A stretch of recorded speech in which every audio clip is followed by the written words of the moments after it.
Carlos, estuve leyendo el escrito que me hiciste llegar y la verdad está muy interesante, pero a raíz de la lectura me surgieron muchísimas dudas. Por ejemplo, ¿por qué Sefer Yetzirah y Revelaciones? Mira, Sefer Yetzirah es un libro de 3800 años de antigüedad. Y dije un error porque no el libro. Los libros empiezan a existir con las vocales ya en la época del 600 antes de Cristo. Un poco antes se inventaron las vocales y ya se pudo escribir en la forma que entendemos escribir ahorita. Entonces estamos hablando de muchos años en que fueron jeroglíficos, fueron ideogramas y solo tomó forma después. Sí. Pero es increíble la cantidad de información que tiene. Y están informando qué es el ser humano, de dónde partimos y hasta dónde llegamos. Entonces nos da la clave para poder entender muchas formas que tenemos encriptadas en nuestra mente. De hecho, el Sefer Yetzirah significa libro de formación.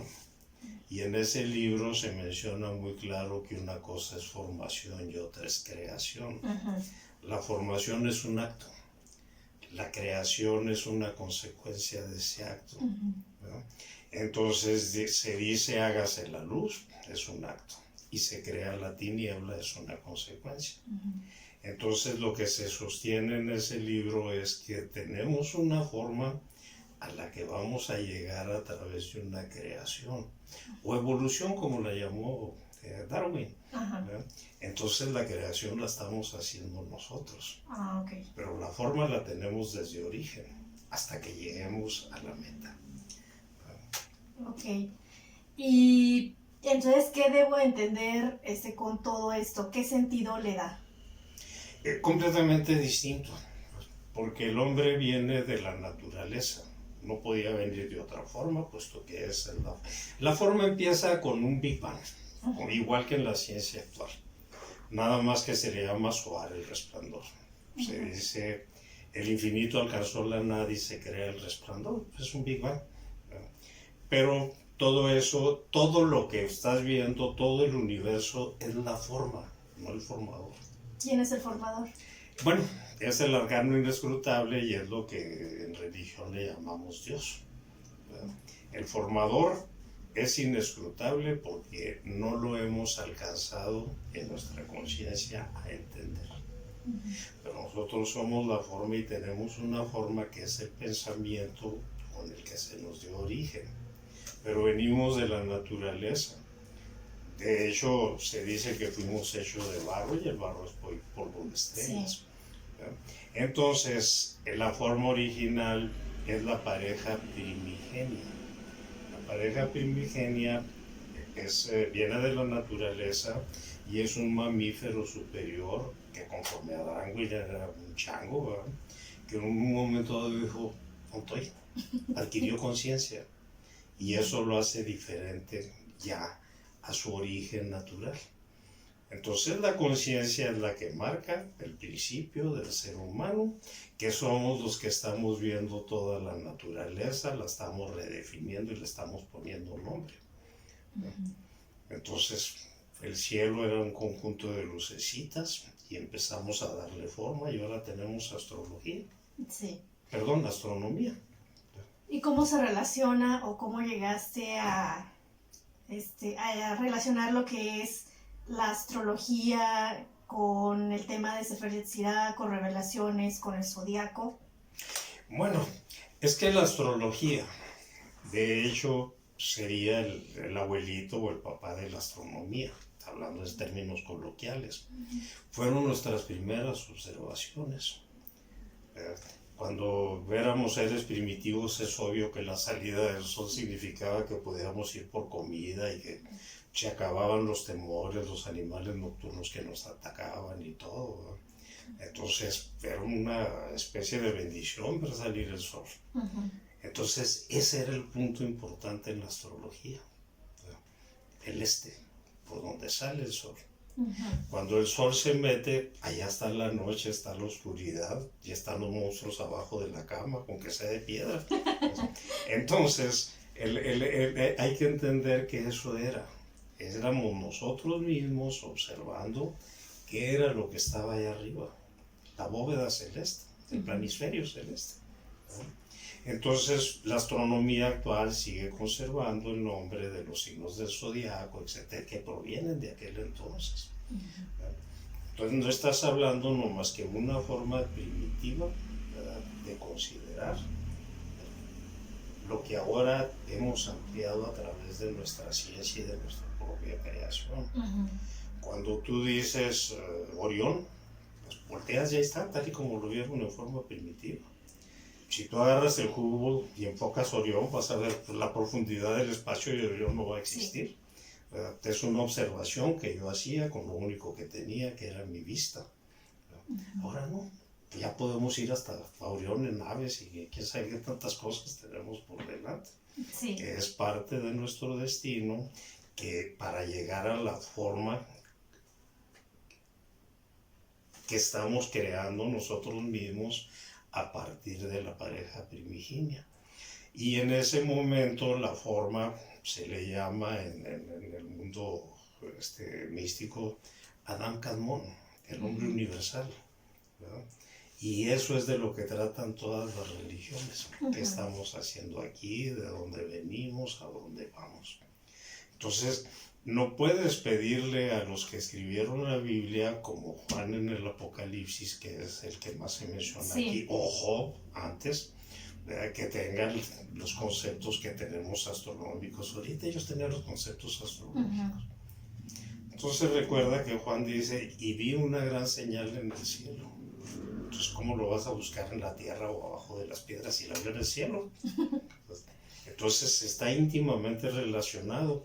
Es lo mismo, pero en un idioma que ya es obsoleto en nuestro tiempo. Sí. Orión tenía un nombre en los tiempos de Abraham, que es un hebreo primitivo. Ese mismo nombre viene siendo ahora Orión, después de que los griegos lo incorporaron y luego heredamos y creamos el español. Pero es lo mismo. Sí. Ahorita que hiciste referencia a lo que habla Juan en Revelaciones, bueno, estaba leyendo que habla acerca de la mujer vestida de sol, del dragón, del niño que es llevado al trono. ¿Tú sabes o tienes una idea dónde se encuentra ubicado el santuario que mencionan ahí, a dónde fue llevada la Virgen? Mira, hablaste de los dos temas. Precisamente en la Biblia, Juan dice, hay una señal en el cielo y es esa mujer vestida de sol que tiene los pies sobre la luna. Tiene múltiples interpretaciones, pero a los ojos del Sefer Yetzirah es la matriz universal. El concepto es, lo tenemos que buscar en la bóveda celeste, no en la tierra, porque él vio la señal en el cielo. Recuerda que en aquel entonces no teníamos internet, no teníamos ciencias tan perfectas como ahora, entonces el firmamento era un caos. Y en ese caos nosotros interpretábamos nuestra propia vida. Claro. Por eso poníamos al lavador y al carnero, ¿verdad? Provocaba la organización que nosotros queríamos hacer de ese caos, provocaba que nuestra imaginación le fuera poniendo nombres, ¿verdad? Entonces, Juan se está refiriendo a algo que hay en el cielo. Tú debes de recordar que la Tierra tiene un punto de donde sale el sol y es el este, y era el importante. Donde estaba la noche, pues se había acabado de dar la luz, también es el otro punto, el este y el oeste. Y obviamente si tú te cuadras para tener orientación, pues encuentras que tiene que haber algo aquí o algo acá, y este sería el norte y este el sur. Entonces cuando volteas ahí te encuentras una estrella fija que no se mueve, ¿verdad? Que en aquel entonces no era Polaris de la Osa Menor, sino que era Alfa de Draconis. Y Draconis es una constelación que si tú la ves, tiene la figura de un dragón como los de la mitología china. Es decir, es delgada y larga, una especie de serpiente, a la que después le agregamos fuego por la boca y muchas cosas, sí. Pero ese es el Draco original, el dragón original. Uh-huh. Entonces, arriba de Draco está la figura de una, en realidad constelación, ¿verdad? Pero que se le ha dado un significado especial y aún en la ciencia actual se considera que debería de ser el 13º signo del zodiaco, porque el horizonte de la Tierra con respecto al Sol por el eje de inclinación está haciendo un movimiento de oscilación, que nosotros lo vemos como que el Sol sale por aquí, luego por aquí, luego por acá, luego por acá y luego se regresa al principio, ¿no? Pero eso en realidad es el movimiento de la Tierra, pero en aquel entonces no lo sabía. Y ese movimiento de repente oculta Oficus y de repente lo deja ver. Okay. Entonces Oficus aparece y desaparece y ahí está el dragón. Y arriba de Oficus hay otra constelación que realmente es una línea irregular, ¿verdad? Que en un punto toca a Oficus y que se llama la serpiente, Serpens. Entonces, Oficus es el centro de la historia de lo que está viendo Juan y lo que él está escribiendo. Lo único que se está haciendo en ese escrito que te proporcioné es actualizar el lenguaje para que sea entendible en el siglo XXI, que era lo que Juan vio hace 2000 años. Sí. Bueno, con todo esto que comentas, y podrías, o sea, todo es muy interesante. O sea, de hecho, creo que entre más explicas, a veces hasta más dudas hay, porque es tan extenso este tema, pero podrías decirme, entonces, ¿tú fuiste quien abrió Sefer Yetzirah? Mira, precisamente en el segundo tema ancestral, es bastante probable que también lo abriera Christian Rosenkraus. O Valentín, que es el que escribe el libro de las bodas alquímicas hace 700 años. Pero ellos eran reformistas y estaban integrados ya en una religión.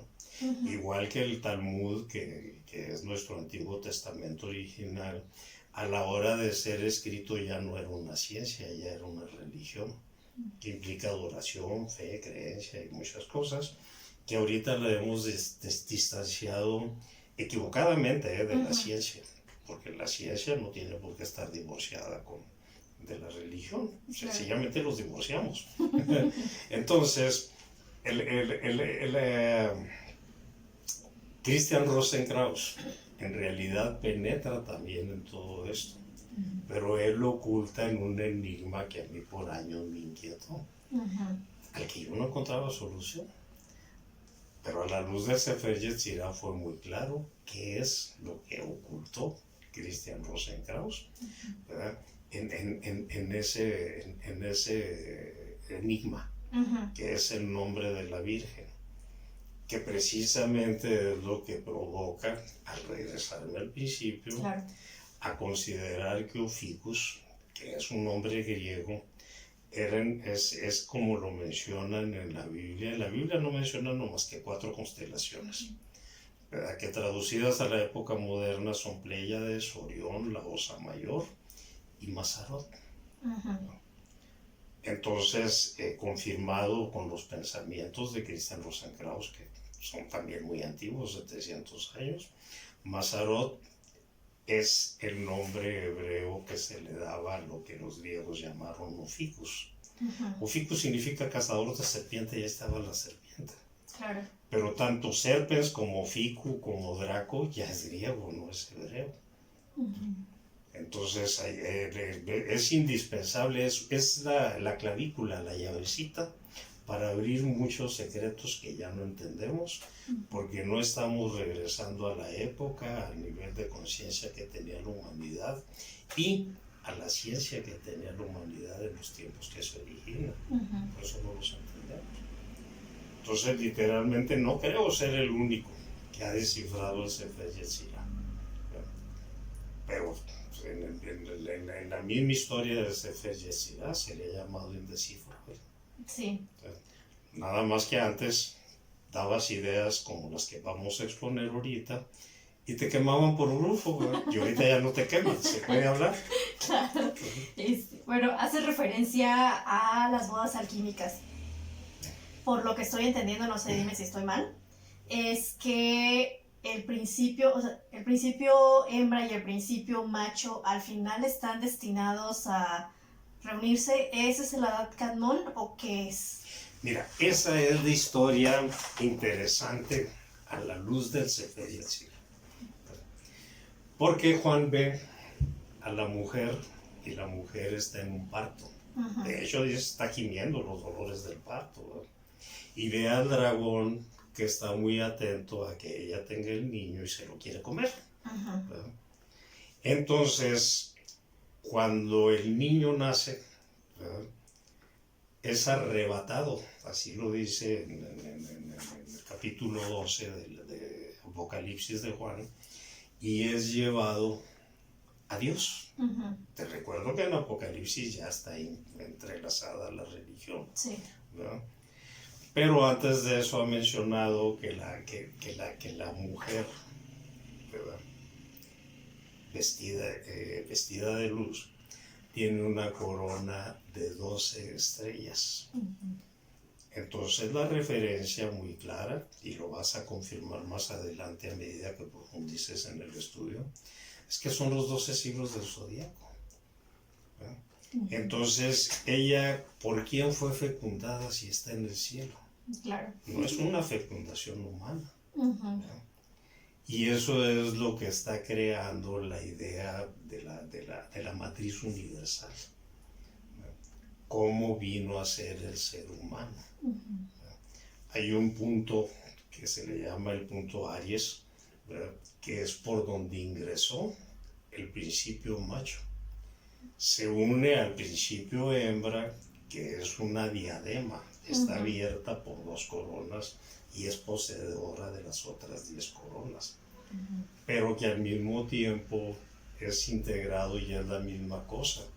El ser humano va hacia lo andrógino, pero viene de una división sexual primitiva que está en los mamíferos superiores. Claro. Entonces lo que son 2 sexos ahorita van a terminar siendo un ser, ¿verdad?, andrógino. Nada que ver, si quitas el velo que pone el sexo en tus pensamientos, en realidad, por ejemplo, el concepto de Dios tiene esposa, ¿verdad? Ahora, ¿cómo es un parto teogámico? ¿Verdad? También van con el ginecólogo y cortan el cordón umbilical, ¿verdad? Es obvio que no, pero también siempre no podemos imaginar nada que no estemos viendo en nuestra realidad. Entonces lo que estamos viendo es un parto de todo lo que ahora llamamos universo, ¿verdad?, y que en realidad es la forma, ¿verdad?, de la cual lo único que está fuera de la forma es el formador. Pero todo lo demás es forma, soles, estrellas, universos, constelaciones, todo es forma. Y ahí está lo interesante. ¿Qué lugar ocupa el hombre y por qué tiene conciencia? ¿Por qué es diferente al elefante o a la tortuga? ¿No? Bueno, porque esa conciencia es la que le está dando realidad a toda esa formación. Le estamos poniendo nombre. Sí. El átomo no existía hasta que no se le ocurrió a Demócrito decir que hay una parte que ya no vamos a poder dividir y es átomé, es sin división. Eso fue hace muchos años, pero ahorita ya hicimos hasta la bomba atómica y una bola de cosas con el átomo. Entonces es un proceso. Y el punto final, no el punto final, sino de lo que está hablando la boda alquímica y de lo que está hablando la boda del Cordero, es el nacimiento del verdadero hombre, el que tiene la forma original, y eso es Adán Kadmon. Es un ser andrógino que es tan sublime como la energía y tan grosero como la materia, y que se puede mover por todo el universo, y ese es su ámbito. O no estamos intentando en la actualidad ir a Marte, ya fuimos a la Luna. Claro. Entonces, es un proceso que para nosotros ha significado mucho tiempo, pero dentro de la eternidad y del infinito no tiene significado ni el tiempo ni el espacio. Entonces, esa grandiosidad vamos a hacer. Eso es lo que dice Sefer Yetzirah. Wow, pues es todo muy interesante, Carlos. Pues muchísimas gracias por tu tiempo, por haberme ayudado a comprender un poquito más de todo esto. La verdad te digo, entre más se va leyendo acerca de esto, más interesante se vuelve el tema y más quieres saber de ello. ¿Hay algún lugar donde podamos encontrar más información referente al Sefer, a a todo lo que tú nos marcas en este escrito? Sí, claro que sí. Tengo una sucesión lógica que por cierto es esto. No es complicado, ni es largo, ni es una enciclopedia. Son dos temas ancestrales analizados desde el Sefer Yetzirah. Los dos temas ancestrales son la boda del Cordero, que es el Apocalipsis y parte de la visión de Juan, y la boda alquímica, que es el libro que se escribe sobre Christian Rosenkrantz hace 700 años. Y los dos dicen lo mismo. Fíjate qué curioso, en el enigma de la Virgen tiene una solución por un gran matemático, uno de los co-creadores del cálculo diferencial, ¿verdad? Pero hace que los números hablen y se refieran a que la Virgen se llama alquimia. Pero utiliza cambios de idioma y siempre le sobra un número, le falta una letra. Entonces no era tan complicada en su origen, nuestra mente no era tan complicada, era más sencilla en su función. Sí. Entonces puedes tú encontrar que el nombre de la Virgen es Mazarot. Eso está seguido con lógica y con todo en ese escrito. Yo con mucho gusto lo pongo a tu disposición. Muchas gracias. Recuerda que por ahí entramos en redes sociales como Facebook, también estamos YouTube. Entonces, si tú deseas, súbelo, ¿verdad? Y la persona que tenga interés o le inquieta esta plática y quiera profundizar, nada más ahí ponle en donde puede ir a ver este manuscrito. Ok, bueno, pues muchísimas gracias, Carlos, por tu tiempo. No hay de